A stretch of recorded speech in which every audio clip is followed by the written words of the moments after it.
Welcome to another video from DIY Daily. Today we're going to show you how to do the service light reset on this 2018 Volkswagen Crafter.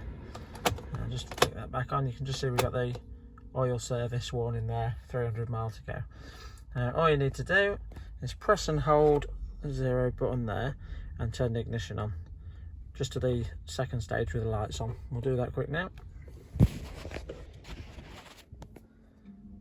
Now you get a message asking about resetting the oil. Release the button, press the button again. And that's the interval reset.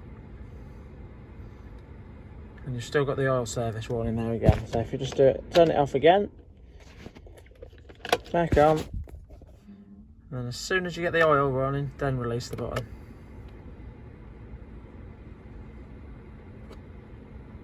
And now the oil service as well has been reset. It's just this two-stage reset basically. You can reset the oil and the service interval. You just need to release the button and press it again on the right message. Thanks for watching and see you next time.